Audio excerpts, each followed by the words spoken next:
Students, আশা করি তোমরা সবাই ভালো আছো, সুস্থ আছো। আজকে আমি ক্লাস 12 এর হিউম্যান রিপ্রোডাকশনের একটা ইম্পর্টেন্ট চ্যাপ্টার মেনস্ট্রুয়াল সাইকেল, তো সেটা ডিসকাস করব। তোমাদের হিউম্যান রিপ্রোডাকশনের আরও যে টপিকসগুলো আছে, কারো যদি প্রয়োজন মনে হয়, আমার আগের সবটাই ডিসকাস করা আছে। মানে spermatogenesis, genesis, male female reproductive structures, disease, এই সব রকম যা যা ক্লাস 12 এর সিলেবাসে আছে সেটা ডিসকাস করা আছে। কারোর প্রয়োজন মনে হলে আই বাটনে লিঙ্ক পেয়ে যাবে, তোমরা চেক করতে পারো। আর আজকে এই টপিকটা চলো তোমাদের সঙ্গে ডিসকাস করি।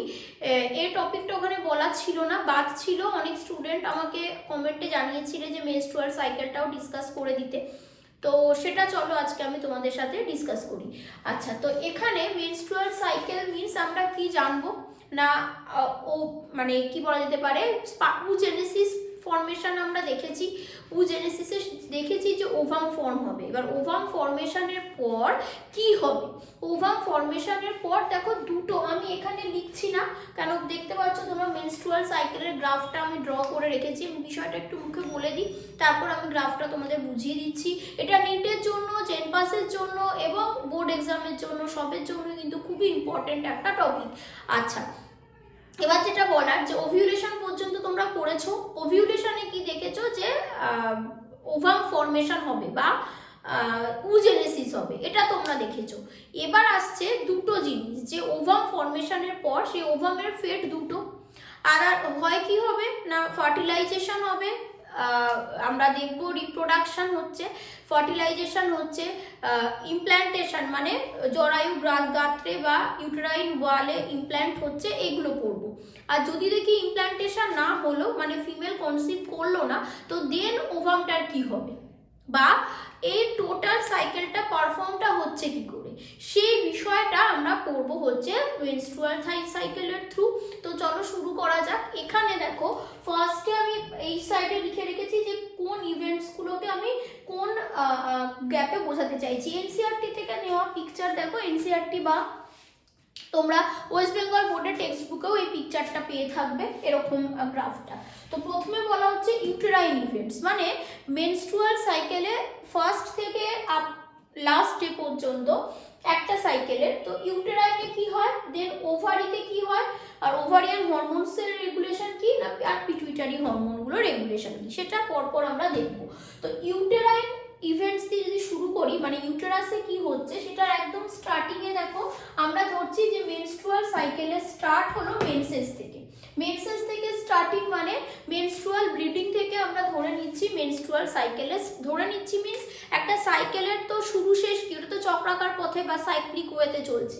তো স্টার্টিংটা যদি আমরা মেনসেস ধরি, তাহলে তারপর থেকে আবার নেক্সট সাইকেলটা কিভাবে হচ্ছে, পুরোটা চলছে, সেটা দেখো আমরা এখানে দেখবো। তো তাহলে ফার্স্ট ডে অফ মেনস্ট্রুয়েশন, সেটাকে আমরা দেখো এখানে 1 থেকে ডে 5 পর্যন্ত ধরতে পারি মেনস্ট্রুয়েশন ডে। তো মেনস্ট্রুয়েশন টাইম যেখানে আমরা দেখবো মেনস্ট্রুয়াল ব্লিডিং পাচ্ছি, এবং সেই সময় তো তাহলে মেনস্ট্রুয়েশন যখন চলছে তাহলে কি হচ্ছে না, ইউটেরাইন ওয়াল রাপচার হচ্ছে।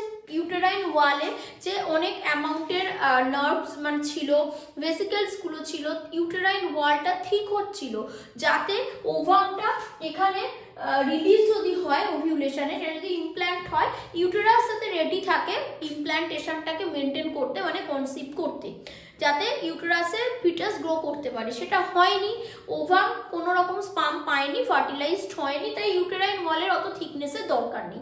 তাই ওই এক্সট্রা একটা যে ভেসিকলস তৈরি হয়েছিল, এক্সট্রা যে মেমব্রেনসগুলো তৈরি হয়েছিল, এক্সট্রা যে ব্লাড ভেসেলসগুলো তৈরি হয়ে ইউটেরাইন ওয়ালটাকে অনেক ঠিক করে দিয়েছিল, সেটা এবার দেখো এখানে রাপচার হয়ে রিলিজ হয়ে যাচ্ছে। ক্লিয়ার? তার সাথে এই যে একটা ওভাম, যেটা আনফার্টিলাইজড ওভাম, সেটা রিলিজ হবে। এই হচ্ছে ব্যাপার, সেটা গেল। তো তাহলে এবার মেনসেস স্টপ হয়ে গেল। মেনস্ট্রুয়াল সাইকেলের মধ্যে মেনসেস যে কন্ডিশনটা, মানে যেটাকে আমরা মেনস্ট্রুয়েশন বলছি, সেটা স্টপ হয়ে গেল মোটামুটি 5 ডেজের মধ্যে। তারপর দেখা যাচ্ছে দেখো আবার ধীরে ধীরে ইউটেরাইন ওয়ালের থিকনেসটা, এখানে আমি বোঝাতে চেয়েছি দেখো কত ছোট, কেন মেনসেসে বা মেনস্ট্রুয়েশনে ইউটেরাইন ওয়াল ব্রেক করছিল, করার পর সেটা যখন স্টপ হলো, দেন ওটা নেক্সট সাইকেলের জন্য রেডি হচ্ছে। তাই ধীরে ধীরে দেখো ইউটেরাইন ওয়াল কিন্তু ঠিক হয়েছে। ইউটেরাইন ওয়ালের থিকনেস কিন্তু বেড়েছে। তো এই বিষয়টা আমরা ইউটেরাইন ইভেন্টসে দেখলাম কি হলো। তো তাহলে মেনস্ট্রুয়েশনের পর থেকে যদি আমরা দেখি, যে সময় এখানে মেনস্ট্রুয়েশন দেখছি সে সময় যদি দেখি যে ওভারি কি কি হরমোনগুলো রিলিজ করে। মেন ওভারি থেকে দেখো মেনস্ট্রুয়েশন রিলিজের জন্য মানে রেগুলেশনের জন্য যে হরমোনগুলো আমরা পাবো সেই দুটোর নাম হচ্ছে ইস্ট্রোজেন আর প্রোজেস্টেরন। ইস্ট্রোজেন আর প্রোজেস্টেরন মেনস্ট্রুয়েশনের টাইমে দেখো আছে হলো বেসাল লেভেল। বেসাল লেভেল মানে একদম স্ট্রেট লাইনে পাচ্ছি, অ্যামাউন্টটা কম আছে, মানে ওভারি থেকে ইস্ট্রোজেন এবং প্রোজেস্টেরনের সিক্রেশনটা অনেক কম হচ্ছে। তো এটা হওয়ার পর যখন মেনস্ট্রুয়েশন স্টপ হয়ে গেল, দেন যখন নেক্সট সাইকেলটা পারফর্ম হচ্ছে সেই কন্ডিশনে ওটা চলে এলো ফলিকিউলার স্টেজে। এবং এই ফলিকিউলার স্টেজে এখানে আমরা দেখব ফলিকল গ্রো করছে। কি ফলিকলটা কি না, আমরা যখন উজেনেসিস পড়েছি সেখানে প্রাইমারি ফলিকল, সেকেন্ডারি ফলিকল, বা আমরা পড়েছি যে ধরো কখন মিওসিস 2 হবে, কখন মিওসিস 1 হবে। তো সেরকম ভাবে দেখো এখানে ফলিকলগুলো গ্রো করছে। এবার ফুললি ম্যাচিওর যে ফলিকল তাকে আমরা কি বলেছিলাম, Graafian follicle. Fully mature follicle ছিল গ্রাফিয়ান ফলিকল, এবং ভেতরে এই পোর্শনটা ছিল হচ্ছে মেন ওভামটা, আর ওটাকে একটা স্যাক লাইক স্ট্রাকচার পুরো কভার করে রেখেছিল। যে ফলিকলটা তৈরি করেছিল তাকে আমরা বলেছিলাম গ্রাফিয়ান ফলিকল। এবার ইস্ট্রোজেন আর প্রোজেস্টেরন ধীরে ধীরে যত বাড়ছে, গ্রাফিয়ান ফলিকল ফলিকিউলার স্টেজ এখানে শো হচ্ছে, মানে আমরা দেখছি যে ফলিকলগুলোর সাইজ বাড়ছে, অর্থাৎ ম্যাচুরেশন হচ্ছে। এই হলো। এবার এই কন্ডিশনটা যখন ওভারিতে চলছে তখন ইউটেরাসের লেয়ার দেখছি ঠিক হচ্ছে। তাহলে ইউটেরাসের লেয়ার ঠিক হচ্ছে, ওভারি তখন ইস্ট্রোজেন প্রোজেস্টেরন সিক্রেট করছে, ফলিকলসগুলো ম্যাচিওর হচ্ছে। এটুকু আমরা দেখলাম কি না, ইউটেরাস এবং ওভারিতে মেনস্ট্রুয়েশনের পর কি চলতে থাকে। এবং সেই সময় যদি পিটুইটারিতে যাই তাহলে দেখব যে যখন ইস্ট্রোজেন আর প্রোজেস্টেরনের হেল্পে ফলিকলসগুলো প্রায় ম্যাচিওর হয়ে গেছে, সে সময় এই লিউটিনাইজিং হরমোন আর ফলিকল স্টিমুলেটিং হরমোন তার আগে দেখো বেসাল লেভেলেই, মানে একটা মিনিমাম অ্যামাউন্ট যেটুকু একটা ফিমেল বডিতে থাকার কথা সেটা সিক্রেট কিন্তু পিটুইটারি সবসময় করছিল। কিন্তু যখন গ্রাফিয়ান ফলিকল ফর্ম হয়ে গেছে তখন গ্রাফিয়ান ফলিকলকে রাপচার করে এই যে ভেতরে ওভামটা বসে আছে, গ্রাফিয়ান ফলিকলের কভারিং এটা আর ওভাম ছিল এটাকে রিলিজ করাতে হবে, মানে ওভিউলেশন করাতে হবে। আর ওভিউলেশন করানোর জন্য এলএইচ আর ফলিকল স্টিমুলেটিং হাই অ্যামাউন্টে ফিমেল বডিতে থাকার দরকার। তো সেটার জন্য দেখো এই কন্ডিশনে দেখা গেল এলএইচ আর ফলিকল স্টিমুলেটিং হরমোনের অ্যামাউন্টটা বেড়ে গেছে, মানে পিটুইটারি সেই সময় সিগন্যাল পাচ্ছে যে বেশি করে এলএইচ আর ফলিকল স্টিমুলেটিং হরমোনের সিক্রেশন করতে হবে, এবং সেটা করলো। এটাকে আমরা এলএইচ সার্জ বলি। হঠাৎ এলএইচ এর অ্যামাউন্টটা বেড়ে যাওয়া, এবং এলএইচ এর অ্যামাউন্টটা বেড়ে যাওয়ার ফলে এই যে আমরা দেখতে পাচ্ছি ফলিকলস এই যেগুলো তৈরি হয়েছে ম্যাচিওর গ্রাফিয়ান ফলিকল, ওখানের ভেতর যে ফ্লুইডটা রয়েছে ওই ফ্লুইডের অ্যামাউন্টটা বেড়ে যায়। এবার তোমরা ভাবো একটা স্যাক, সেই স্যাকের মধ্যে প্রচুর ফ্লুইড ভরছো, তাহলে স্যাকটা একসময় ফেটে যাবে। এখানেও তাই হয়, গ্রাফিয়ান ফলিকলটা রাপচার করে যায়, ওভামটা বেরিয়ে চলে আসে, যেটাকে আমরা বলি ওভিউলেশন। তাহলে এবার ওভাম রিলিজ হয়ে এসেছে, ওভামের দুটো ফেট, হয় কোনো স্পাম এন্টার করে ফার্টিলাইজ করবে, আদারওয়াইজ স্পাম যদি এন্টার না করে তাহলে আবার নেক্সট মেনস্ট্রুয়াল সাইকেলে মেনস্ট্রুয়েশনে কি হবে না, এটা মেনসেসের থ্রু ওভামটা বডি থেকে ফিমেল বডি থেকে রিলিজ হয়ে যাবে। এই হলো ঘটনা। এবার আমরা ধরে নিলাম এটা ফার্টিলাইজড হবে না, এটা মেনসেসের থ্রু রিলিজ হবে। তো তাহলে এরপর কি হবে সেটা আমরা দেখব। তো তাহলে ওভিউলেশনের পর ওভামটা বেরিয়ে চলে এসেছে ওভারিতে, ওটা এবার ওই ফ্যালোপিয়ান টিউব বেয়ে যাবে কোথায়, ইউটেরাইন ওয়ালে যাবে, ইউটেরাসে যাবে, মানে ফ্যালোপিয়ান টিউবে ওয়েট করবে বেশ কিছু সময় যে স্পাম এন্টার করে কিনা, এন্টার না করলে ও রিলিজ হয়ে বেরিয়ে যাবে। তো তাহলে বেরিয়ে এই ওভামটা যে বেরিয়ে চলে এসেছে তখন এখানে কি হয়েছে না, এই যে কভারিংটা রয়ে গেছে আমরা সবাই জানি ওটাকে আমরা কর্পাস লিউটিয়াম বলি, যেটা কর্পাস লিউটিয়াম ফর্মে রয়ে গেছে।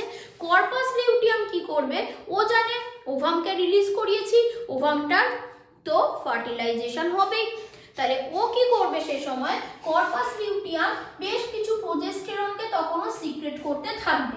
তাই দেখো দেখতে পাচ্ছি যে ওভিউলেশন হয়ে যাওয়ার পরেও প্রোজেস্টেরনের লেভেলটা কিন্তু কি বেশ কিছু সময় ধরে হাই আছে, কিন্তু ইস্ট্রোজেন দেখো ওভিউলেশন করে দেওয়ার পরেই কমে গেছে।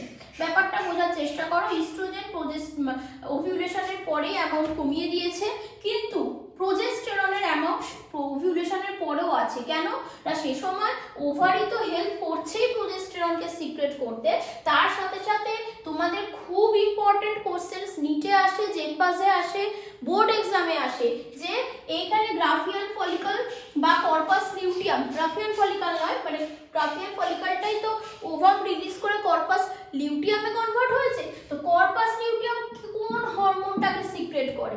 কর্পাস লিউটিয়াম দেখো প্রোজেস্টেরনকে সিক্রেট করে। কেন না, কর্পাস লিউটিয়াম ওভামকে রিলিজ করেছে মানে বডি জানে যে এখন ফার্টিলাইজেশন হতে পারে। আর প্রোজেস্টেরন সবসময় কি করবে না, প্রোজেস্টেরন এই ইউটেরাইন ওয়ালের থিকনেসটাকে মেনটেন করবে, মানে যতক্ষণ বডিতে হাই অ্যামাউন্টের প্রোজেস্টেরন ততক্ষণ এই ইউটেরাইন ওয়ালের রাপচার হবে না। মানে মেনস্ট্রুয়েশন আসার জন্য, মেনস্ট্রুয়াল সাইকেলের মেনস্ট্রুয়েশন স্টার্ট হওয়ার জন্য ফিমেল বডিতে প্রোজেস্টেরনের লেভেলকে লো হতে হবে। যতক্ষণ প্রোজেস্টেরন লেভেল হাই ততক্ষণ মেনস্ট্রুয়েশন নেই। ক্লিয়ার? তো তাই প্রোজেস্টেরন লেভেল হাই আছে কেন না, ওভামকে সুযোগ দিচ্ছে যদি স্পার্ম এন্ট্রি করে, যদি ফার্টিলাইজেশন হয়, দেন যাতে ইউটেরাইন ওয়াল ঠিক থাকে, যাতে ইমপ্ল্যান্টেশন ঠিকঠাক হয়। কিন্তু একটা টাইমের পর যখন ফার্টিলাইজেশন হলো না, তখন গ্রাফিয়ান মানে কর্পাস লিউটিয়াম বুঝে গেল যে এই সাইকেলে আর ফার্টিলাইজেশন হবে না, ওভামটা মেনসেসের থ্রু রিলিজ হয়ে যাবে। তখন কি হচ্ছে দেখো, প্রোজেস্টেরন লেভেল একদম লো হয়ে যাচ্ছে। যেই প্রোজেস্টেরন লেভেল লো, দেন দেখো এখানে নেক্সট সাইকেল স্টার্ট হচ্ছে, মানে নেক্সট আবার মেনসেস বা মেনস্ট্রুয়েশন স্টার্ট হবে, নেক্সট অ্যামাউন্ট মানে কি বলা যায় লেভেলের মেনস্ট্রুয়াল সাইকেলটা বা নেক্সট সাইকেলটা আবার ফিমেল বডিতে স্টার্ট হবে। এই হচ্ছে বিষয়টা। এবার মোটামুটি ধরতে পারো 14 ডেজে, মানে ফার্স্ট মেনস্ট্রুয়াল সাইকেলের মেনস্ট্রুয়েশনের 14 ডেজের মধ্যে ওভিউলেশন হয়, তারপরে বাকি ডেজের উপর বেস করে কাউন্ট করে আমরা সাইকেলটাকে কমপ্লিট হতে দেখবো। কিন্তু এখানে আমরা দেখছি দেখো এটা একটা বিশাল কমপ্লেক্স প্রসেস, যেখানে estrogen, progesterone, luteinizing hormone, follicle stimulating hormone, এতগুলো হরমোনের একটা কমপ্লেক্স অ্যাক্টিভিটি চলছে। কোনো একটা লেভেলের যদি কম বেশি হয় তাহলেই কিন্তু পুরো সাইকেলটা ডিসব্যালেন্স হবে এবং পুরো সাইকেলের টাইমিংসগুলো ডিসব্যালেন্স হবে। তাই প্রপারলি প্রত্যেকটা জিনিস পুরোপুরি সেম ডেটেই হচ্ছে এরকমটা নয়। এখানে আমরা মোটামুটি একটা রেঞ্জ ধরে নিয়ে ডেটগুলোকে ক্যালকুলেট করে পড়ছি। তাহলে এই ব্যাপারটা ক্লিয়ার হলো যে প্রোজেস্টেরন কি করছে, ইউটেরাইন ওয়ালটাকে থিকনেস করতে রাখতে, মানে মেনটেন করতে হেল্প করবে। তাই যখন দেখা গেল যে ফার্টিলাইজেশন হচ্ছে না, প্রোজেস্টেরনের লেভেলটা কমে যাবে, ইউটেরাইন ওয়াল আবার নেক্সট সাইকেলের জন্য রেডি হবে রাপচার্স করতে আর রিলিজ হতে। তাহলে এই হচ্ছে বিষয়। তাহলে আমরা দেখবো মেনস্ট্রুয়াল সাইকেলে মেন হরমোনগুলো কি কি আছে না, ওভারি থেকে ইস্ট্রোজেন আর প্রোজেস্টেরন, ফলিকল স্টিমুলেটিং হরমোন আর লিউটিনাইজিং হরমোন হলো পিটুইটারির থেকে। ফলিকল স্টিমুলেটিং হরমোন আর লিউটিনাইজিং হরমোন ওভিউলেশনে হেল্প করছে, দেন ওভিউলেশন হয়ে যাচ্ছে, ওভিউলেশনের পর কর্পাস লিউটিয়াম যেটা পড়ে থাকছে সে প্রোজেস্টেরন লেভেলটাকে মেনটেন করছে, যদি প্রেগনেন্সি আসে বা ফার্টিলাইজেশন হয় সেটা যাতে মেনটেন হয়। তো একটা টাইমের পর যখন বোঝা যাচ্ছে যে ফার্টিলাইজড হলো না, দেন প্রোজেস্টেরন লেভেলটা লো হয়ে যাচ্ছে, আবার নেক্সট সাইকেল স্টার্ট হচ্ছে। তো এইভাবে আমরা দেখব যে মেনস্ট্রুয়াল সাইকেলে ইউটেরাসে কি হয়, সেই সময় ওভারিতে কিভাবে ফলিকলস গুলো ধীরে ধীরে ইম্যাচিওর থেকে ম্যাচিওর হবে, দিয়ে গ্রাফিয়ান ফলিকল থেকে ওভাম রাপচার করে এসে কর্পাস লিউটিয়াম তৈরি হবে এবং আবার ওটা নেক্সট সাইকেলে ফিরে যাবে। একইভাবে ইউটেরাস, ওভারি এবং পিটুইটারি এই কম্বাইন্ড অ্যাক্টিভিটি চলতে থাকলে দেখো আলটিমেটলি আমরা দেখব যে মেনস্ট্রুয়াল সাইকেল প্রসেস প্রপারলি চলছে। এবার আমার একটা বলার বিষয় যেটা হচ্ছে, এইটা তো খুবই ইম্পর্টেন্ট একটা টপিক, এই প্রত্যেকটা হরমোন কখন কোনটা রিলিজ হচ্ছে, কখন কিভাবে কোনটা কাজ করে টোটাল প্রসেসটাকে মেনটেন করছে, তোমরা খুব ভালো করে পড়বে। তোমাদের নিটে এবং জেনপাসে এই হরমোন রিলেটেড প্রচুর কোশ্চেন্স বা মেনস্ট্রুয়াল সাইকেল রিলেটেড যে কোনো কনসেপ্টের কোশ্চেন্স আসতেই পারে এবং তাই ভালো করে রেডি করবে। আর এইচএস এর জন্য তোমরা এটাকে 5 মার্কসের কোশ্চেন্স হিসাবেও ধরতে পারো, সেখানেও কোশ্চেন্স আসে, তো তাই রেডি করবে। এটা তো পড়ার বিষয় গেল। কিন্তু আরেকটা যেটা আমাদের সোসাইটির বিষয় সেটা হচ্ছে, দেখবে বেশ কিছু মিথ মানে বহু বছর ধরে আমরা দেখি আমাদের সোসাইটিতে চলে আসছে মেনস্ট্রুয়াল সাইকেল। এটা একটা নর্মাল জিনিস ফর ফিমেল। অ্যাডোলেসেন্স পিরিয়ডের পর ফিমেলের জন্য মেনস্ট্রুয়াল সাইকেল একটা নর্মাল বিষয়। যেরকম হেয়ার ফল হয়, যেরকম একটা গ্রোথ হয়, বার্থ হয়, ডেভেলপমেন্ট হয়, ঠিক সেরকমই একটা নর্মাল কি বলা যেতে পারে সেল সাইকেল।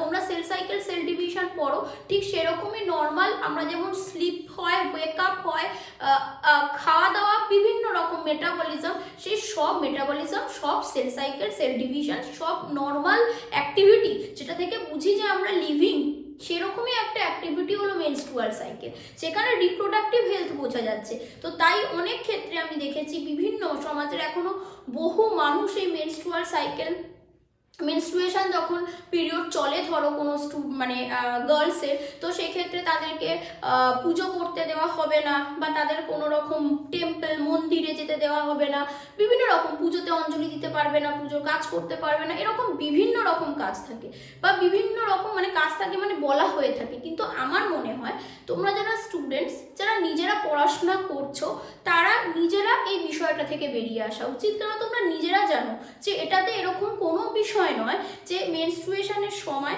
আমরা আমাদের নিজেদের ডেইলি লাইফের কোনো কাজকে হ্যাম্পার করব।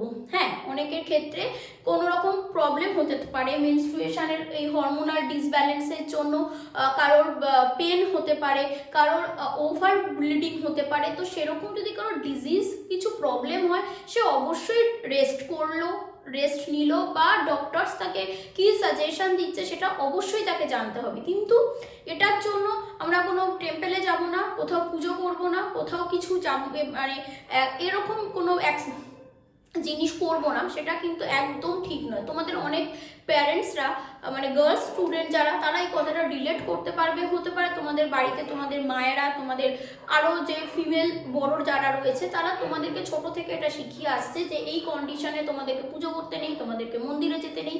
কিন্তু আমার মনে হয় যে যারা তোমাকে বলে আসছেন, তারা এই নয় যে তোমাকে কোনো ভুল শিক্ষা দিচ্ছেন, তাদের ভেতর এই ভাবনাটাই বেশ কিছু বছর ধরে, বহু বছর ধরে, তারা যখন তার ছোট ছিল তাদেরকে তাদের মায়েরা শিখিয়ে এসেছে, বা আদার্স যারা ফিমেলসরা তাদের ফ্যামিলিতে ছিল, তো তারা আবার তাদের আগের প্রজন্ম থেকে ইনহেরিট করেছে। তাই খুব ইজিলি তোমাদের প্যারেন্টসরা এই মেন্টালিটি থেকে বেরিয়ে আসতে পারবে না। কিন্তু তোমাদের দায়িত্ব, তোমরা ধীরে ধীরে এই ব্যাপারগুলো থেকে বেরিয়ে আসো। যে তারা বলছে ঠিক আছে, বা কোনো ফ্যামিলি সে যদি নিজে না চায় যে তার কোনো একটা কাজে তুমি যাচ্ছ কি যাচ্ছ না, সেটা সে চাইছে না, গেলে না। কিন্তু আমার মনে হয় তুমি নিজে সেই কাজটা করার থেকে বিরত থেকো না। আমি ফিমেল যত ক্যান্ডিডেটরা আছো, যারা এই ভিডিওটা দেখবে, আমার স্টুডেন্টসরা আছো, তাদেরকে আমি বলছি যে তোমরা নিজেরা এই বিষয়টা থেকে বেরিয়ে আসো। তোমরা বুঝতে চেষ্টা করো যে যারা বলছে, তারা তাদের একটা চিন্তা থেকে বলছে, এই নয় যে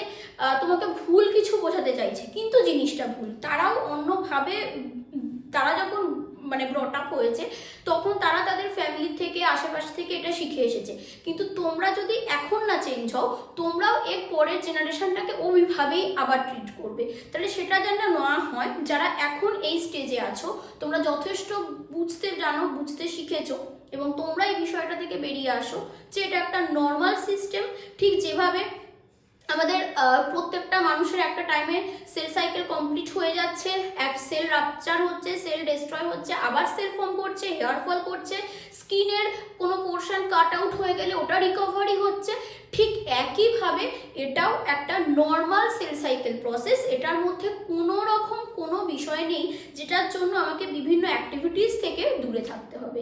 সেই বিষয়টাকে নিজেরা মাথায় ঢুকিয়ে নাও, যাতে তোমরা যাদেরকে শেখাবে, বা তোমাদের পরবর্তী জেনারেশনসে যত গার্লসরা থাকবে, তোমাদের থেকে যেন তারা ইনহেরিট না করে। তোমরা যেটা করেছো, শিখে নিয়েছো, জেনেছো, শুনেছো, বাট এখন থেকে তোমরা নিজেদেরকে এটা ভাবে রেগুলেট করো যে নিজেও ওটা মানছি না, এবং তুমি অবশ্যই তোমার নেক্সট জেনারেশনের প্রতি দায়িত্ব থাকবে এই বিষয়গুলোকে যেন ইনহেরিট তারা না করে। ক্লিয়ার? আমার তাই মনে হয়। এবার বাকিটা তোমরা নিজেরা জানো, তোমরা যথেষ্ট বড় হয়েছো যে তোমাদের কি করা উচিত। এটা আমার তোমাদের বলার ছিল। প্লাস অবশ্যই এটা ইম্পর্টেন্ট চ্যাপ্টার, মানে ইম্পর্টেন্ট একটা পোর্শন। তোমরা ঠিকভাবে হরমোনাল রেগুলেশনসগুলোকে দেখে নেবে, এইচএসে আসে। অনেক সময় ওভারি আর পিটুইটারি রেগুলেশনগুলোকে গন্ডগোল করে ফেলো। একটু এই পিকচারটা দেখে বুঝে বুঝে পুরোটাকে সিকুয়েন্সিয়ালি মনে রাখার চেষ্টা করবে, একদম ইজি হয়ে যাবে। সবাইকে all the best, thank you.